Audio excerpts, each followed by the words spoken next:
Hello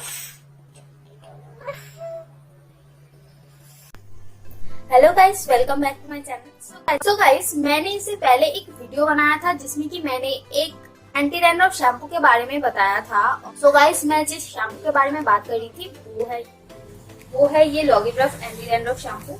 तो comment section में comments करके मुझे पता लगा कि शैम्पू के बारे में मैंने जो भी इंफॉर्मेशन दिए थे वो क्लियर नहीं हुआ है। मैंने सोचा कि एक और वीडियो बनाती हूँ। जो भी क्वेश्चंस आए हैं मुझे कमेंट सेक्शन में एंड इंस्टाग्राम में इस शैम्पू के रिलेटेड उन क्वेश्चंस को आंसर करती हूँ और क्लियर कर देती हूँ बाकी के जो भी इंफॉर्मेशन है। सो चलिए वीडियो को स्टार्ट करते हैं।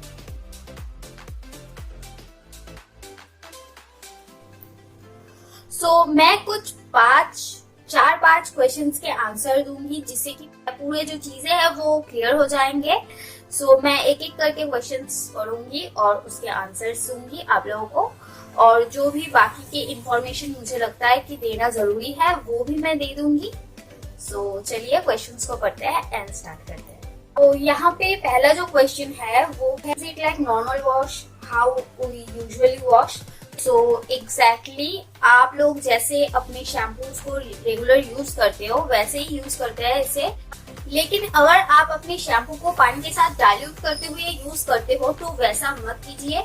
अपने हैंड के पंप के ऊपर लो और उसको मसाज करो अपने स्कैल्प पे, वेट स्कैल्प पे, और फिर उसे 5 मिनट से ज्यादा नहीं रखना है और वॉश करना है मसाज करते हुए। 2 to 3 मिनट्स मसाज करके फिर वॉश कर लेना है क्लीन वाटर से। ल्यूकवार्म वाटर से भी कर सकते हो, कोल्ड वाटर से भी कर सकते हो। और सेकेंड क्वेश्चन है, I should leave only for 5 minutes. After that, I should wash it immediately. आप लोगों को मतलब 5 मिनट ही रखना है, ऐसा नहीं है। 5 मिनट से कम रख सकते हो, 2, 3 मिनट, 4 मिनट रख सकते हो, लेकिन 5 मिनट से ज्यादा नहीं रखना है। तो 5 मिनट से कम रखना है और फिर उसे वॉश कर लेना है। थर्ड क्वेश्चन है, मुझे भी ये शैम्पू यूज करने बोला डॉक्टर ने। ये शैम्पू यूज करने के बाद हेयर बहुत ड्राई हो जाता था, तो आप कौन सी कंडीशनर यूज करते हो?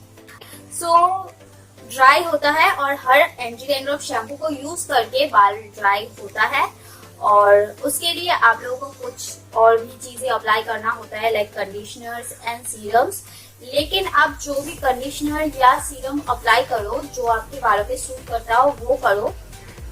जो भी कंडीशनर स्कैल्प पे अप्लाई करना होता है वो मत करो। मतलब स्कैल्प पे कुछ भी अप्लाई मत करो। लेंथ पे आप अप्लाई कर सकते हो लेकिन स्कैल्प पे मत अप्लाई किया करो इस शैम्पू को यूज करते टाइम। मैं कौन सी कंडीशनर यूज करती हूँ ये पूछा है किसी ने।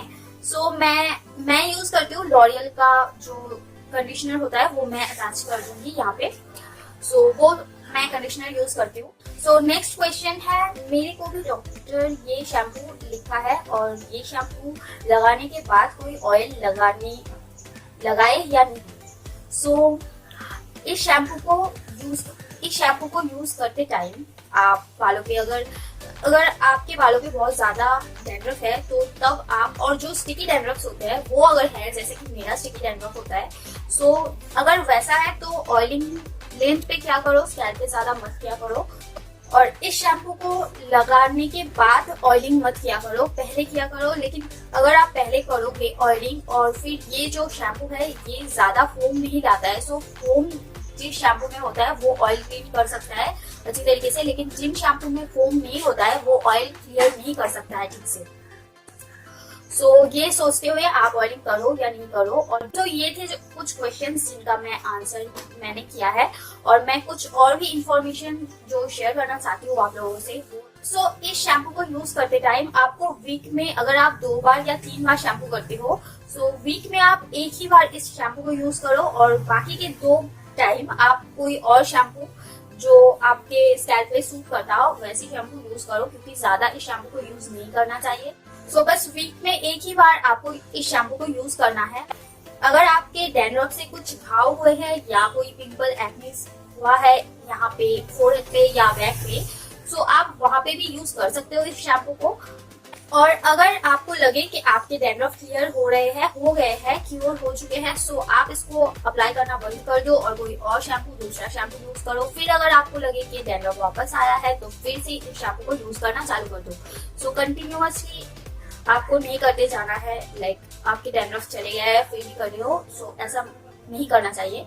और जो लास्ट पॉइंट है मैं जो आप लोगों को बताना चाहूंगी वो है, अगर कोई प्रेग्नेंट है और ब्रेस्ट फीड करवाते हैं उनको ये शैम्पू यूज करना नहीं चाहिए, मतलब उन लोगों के लिए मैं ये रिकमेंड नहीं करती हूँ। सो ये ध्यान रखते हुए आप शैम्पू को यूज करो। और ये एक मेडिकेटेड शैम्पू है, पैच टेस्ट कर लो फिर इसे यूज करो, पैच टेस्ट करने से पहले से यूज मत करो। और अगर आप लोगों को इसके बारे में और भी कुछ जानना है तो मैंने इससे पहले भी इस शैम्पू के बारे में वीडियो ऑलरेडी बनाया हुआ है, मैं यहाँ पे लिंक दे दूंगी, आप लोग चेकआउट कर सकते हो वहां से video. So guys I hope कि मैं सब क्लियर कर पाई हूँ इस शैम्पू के बारे में, आप लोगों का जो भी क्वेश्चंस थे मैंने क्लियर किया है I hope. So that's all for today's video. अगर आप लोगों को मेरी ये वीडियो पसंद आई है तो please give a thumbs up, मेरे चैनल को सब्सक्राइब, नोटिफिकेशन बेल को टैप कर दीजिए एंड अपने फ्रेंड्स एंड फैमिली के साथ मेरी वीडियो शेयर कीजिए। Thanks for watching, bye.